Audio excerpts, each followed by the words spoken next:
Halo semuanya, perkenalkan kami dari kelompok 5 mata kuliah Kewarganegaraan kelas E.13 Fakultas Psikologi Universitas Airlangga. Sebelumnya, mari kita berkenalan dengan para anggota dari kelompok 5. Saya Ahmad Rashid Kendi Pamungkas dengan NIM 148. Saya Dwi Febria dari Sawardani dengan NIM 154. Saya Fatira Kholodia Saramadani dengan NIM 150. Saya Nurrahma Rizkia Anggraini dengan NIM 149. Saya Raisa Dila Al-Hasni dengan NIM 153. Saya Franciscus Junianto Yesaya Kala dengan NIM 155. Saya Putri Nova Anggrina dengan NIM 157. Nah, pada kesempatan ini, saya selaku perwakilan kelompok akan memaparkan tujuan dari pembuatan video ini, yakni yang pertama, mengetahui cara menyaring informasi di masa pandemi. Yang kedua, mengetahui mengapa masyarakat percaya pada berita hoaks. Dan yang ketiga, masyarakat dapat menangkal berita-berita hoaks yang tersebar. Nah, untuk bagian berikutnya akan dilanjutkan oleh rekan saya. Hai semua, sebelum masuk ke intinya, kenapa sih kelompok 5 ingin mengangkat masalah tentang hoax? Seperti yang kita ketahui, saat ini dunia sedang dilanda oleh suatu virus yang awal kemunculannya sangat meresahkan bagi masyarakat, yaitu COVID-19. COVID-19 telah memakan banyak korban jiwa dari berbagai jenjang usia, sehingga banyak masyarakat yang menjadi khawatir. Saat pandemi seperti ini, televisi maupun media sosial selalu membagikan perkembangan mengenai COVID-19. Nah, apakah berita yang tersebar sudah pasti benar? Jawabannya tidak. Berita yang beredar ada yang benar dan ada yang tidak dapat dipertanggungjawabkan kebenarannya. Masyarakat yang mudah percaya dan malas untuk membaca berita hingga tuntas akan meneruskan berita-berita tersebut ke orang lain sehingga dapat memperburuk situasi pandemi. Halo semua, di sini saya Putri Nova Anggraina sebagai mahasiswa dari Fakultas Psikologi Universitas Airlangga ingin memberi sedikit pandangan mengenai apa sih itu berita hoaks. Namun sebelum itu, yuk kita tanyakan dulu bagaimana pendapat masyarakat mengenai berita hoaks itu. Selamat pagi, Bu. Pagi. Apakah boleh saya meminta waktunya sebentar? Boleh, silakan. Sebelumnya, saya sedang berbicara dengan Ibu siapa ini? Saya Bu Ati. Baik, Bu Ati. Apakah Bu Ati sendiri nih memahami mengenai apa itu berita hoaks? Berita hoaks. Kalau menurut saya ya, berita hoaks itu berita bohong. Berita yang belum tentu kebenarannya.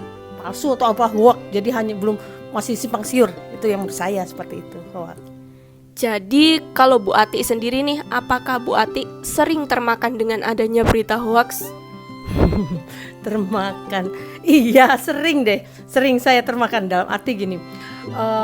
Berita dari tempat-tempat saya, lingkungan saya, apalagi sekarang familiar sama WA group itu, semuanya itu mereka membicarakan kemudian menyampaikan berita-berita yang di dalam grup seperti itu. Tetapi perkiraan saya itu belum tentu benar. Jadi menurut saya sih ya itu berita bohong, hoak, belum tentu kebenarannya seperti apa. Itu. Baik, terima kasih Bu Ati atas jawabannya. Sama-sama, Mbak. Jadi begitu teman-teman, seperti yang kita ketahui bahwa berita hoaks merupakan suatu informasi yang belum sesuai atau tidak benar adanya. Oleh karena itu, kita sebagai masyarakat milenial, khususnya generasi muda yang bijak, harus bisa untuk memilah informasi sesuai dengan sumber yang terpercaya. Bila mana informasi yang kita terima itu salah, tentu tidak usah kita teruskan informasi tersebut, cukup berhenti pada diri kita saja, dan tidak usah untuk diteruskan kepada orang lain.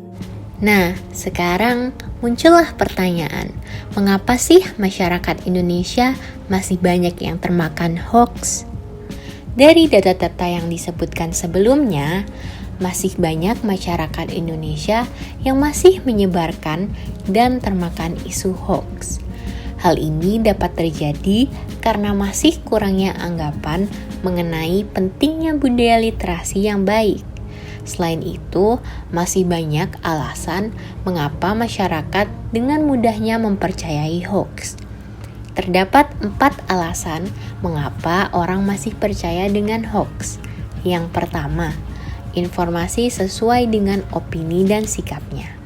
Seseorang akan mudah percaya terhadap informasi jika informasi tersebut sesuai dengan opini dan sikapnya. Demikian juga sebaliknya. Yang kedua, malas cross-check. Adanya alasan seperti kurangnya pengetahuan tentang bagaimana cara untuk melakukan cross-check. Selain itu, algoritma pada media sosial juga menampilkan konten yang viral dan like tinggi, sehingga masyarakat malas untuk mengorek lebih dalam lagi. Yang ketiga, baru membaca judul tapi sudah memberikan opini. Hal ini berkaitan dengan tingkat literasi yang rendah, sehingga orang malas untuk membaca secara utuh, sehingga dapat memunculkan opini yang melenceng. Yang keempat, info yang muncul berulang. Semakin sering seseorang melihat sebuah informasi, maka lama-kelamaan orang tersebut akan percaya. Baik, di sini saya akan memberikan tips kepada para penonton guna menyaring informasi agar tidak mudah termakan dengan berita hoax. Terdapat 3 cara yang tentunya sangat mudah diaplikasikan dalam kehidupan sehari-hari ketika kita hendak menyaring informasi. Yang pertama, hati-hati dengan judul yang provokatif. Berita hoax seringkali menggunakan judul-judul sensasional yang sifatnya provokatif, sehingga membuat masyarakat yang membaca judul tersebut tertarik untuk mempercayainya. Oleh karena itu, ketika kita menemukan berita dengan judul yang provokatif, alangkah baiknya kita mencari referensi berita dari situs yang sudah jelas-jelas resmi ya. Yang kedua, cermati alamat situs. Menurut catatan Dewan Pers, terdapat setidaknya 43.000 situs yang mengklaim dirinya sebagai situs berita di Indonesia. Dan di antara banyak situs tersebut, hanya terdapat sekitar 300-an situs yang resmi dan telah terverifikasi. Jadi setidaknya kita mewaspadai potensi-potensi dari penyebaran berita hoax oleh situs-situs yang masih belum terverifikasi. Dan yang ketiga, yaitu memeriksa fakta. Kita sebagai pembaca juga harus pandai membedakan berita yang sifatnya fakta dan berita yang sifatnya opini. Fakta itu sendiri adalah peristiwa yang terjadi dengan kesaksian dan bukti, sementara opini adalah pendapat ataupun kesan dari penulis berita, sehingga cenderung bersifat subjektif. Nah, disinilah sesungguhnya peran mahasiswa sebagai kaum terpelajar dengan tidak mudah tergiring oleh opini yang beredar di media sosial. Tidak mudah percaya pada informasi yang sedang diperbincangkan masyarakat. Sebab, mahasiswa memiliki sikap kritis dalam melihat setiap persoalan yang terjadi di sekelilingnya. Tidak boleh apatis atau menerima apa adanya tanpa menganalisis, menelaah terlebih dahulu setiap berita yang dikonsumsinya. Sudah menjadi kewajiban besar mahasiswa dalam membawa masyarakat menuju perubahan ke arah yang lebih baik, dalam menjaga kenyamanan masyarakat terkait maraknya hoaks virus tersebut. Ada beberapa hal yang perlu mahasiswa lakukan. Yang pertama, bijak dalam memanfaatkan internet. Yang kedua, membudayakan membaca yang baik dan benar. Agar mendapatkan intisari dari sebuah berita, kita harus teliti memahami keseluruhan teks tersebut. Maka, jangan membaca hanya sepenggal, tetapi secara utuh, mulai dari judul sampai kalimat akhir, supaya tidak mudah terpedaya oleh judul-judul berita yang isinya bisa jadi merupakan provokasi. Hati-hati ya teman-teman. Yang ketiga, jangan menyebarluaskan konten hoax. Jangan mudah tergoda untuk membagikan tautan. Saat ini, pemerintah telah mengeluarkan Undang-Undang ITE Pasal 28 Ayat 1 yang bisa menjerat siapa saja yang ikut menyebarluaskan konten hoaks. Sudah menjadi kewajiban besar bagi mahasiswa dalam membawa masyarakat menuju perubahan ke arah yang lebih baik.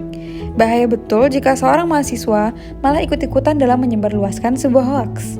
Mahasiswa haruslah benar-benar menjadi filter di tengah-tengah masyarakat, memberikan informasi yang kredibel bagi masyarakat, dan menjadi tameng dalam mencegah hoaks corona yang mencoba merusak ketertiban masyarakat Indonesia.